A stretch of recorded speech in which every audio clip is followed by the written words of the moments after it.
Was the moon landing fake? Strap in and get ready for a journey through one of the most debated conspiracy theories of all time.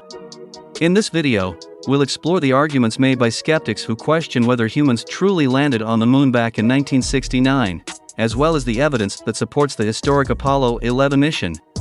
On July 20, 1969, NASA's Apollo 11 mission, led by astronauts Neil Armstrong, Buzz Aldrin, and Michael Collins, made history as the first manned mission to land on the moon.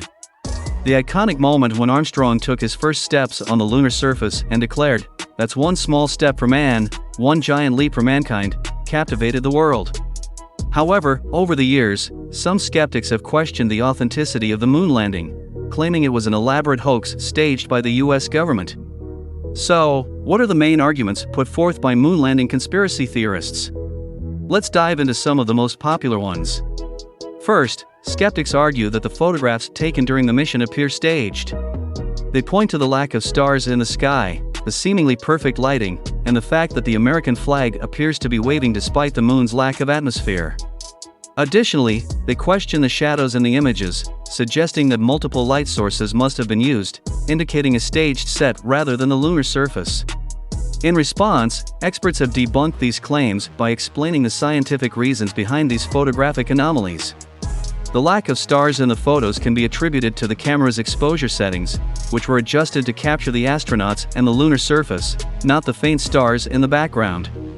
The flag's apparent movement is due to the astronauts twisting the flagpole while planting it, causing the flag to ripple. As for the shadows, the uneven lunar terrain can create the illusion of inconsistent angles and lengths. Another argument made by skeptics is that the technology available in the 1960s was not advanced enough to execute such a mission. They argue that the computers used during that era were far less powerful than today's smartphones, and that the astronauts would have been unable to survive the intense radiation in space. However, experts have countered these claims by emphasizing that the technology used in the Apollo program was purpose-built and specifically designed for the mission. The spacecraft and lunar module were designed to shield the astronauts from radiation, and the engineers who worked on the project were skilled at maximizing the limited computing power available at the time. Moreover, thousands of people were involved in the Apollo program, making it highly improbable that such a vast conspiracy could be kept secret for so long. Additionally, the moon rocks brought back by the astronauts have been studied extensively and found to have unique properties not found on Earth. Midway through our lunar conspiracy exploration, let's take a moment to remind you to subscribe to our channel for more exciting and thought-provoking content like this. Lastly, it's essential to consider the geopolitical context of the time.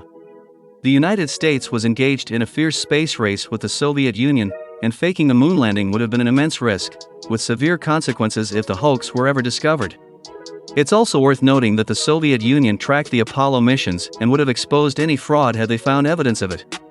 So, while it's always healthy to question and scrutinize historical events, the overwhelming evidence supports the authenticity of the Apollo 11 moon landing. The mission remains a testament to human ingenuity and our unrelenting desire to explore the cosmos. What do you think? Was the moon landing an elaborate hoax, or are the conspiracy theories just the product of overactive imaginations? Share your thoughts.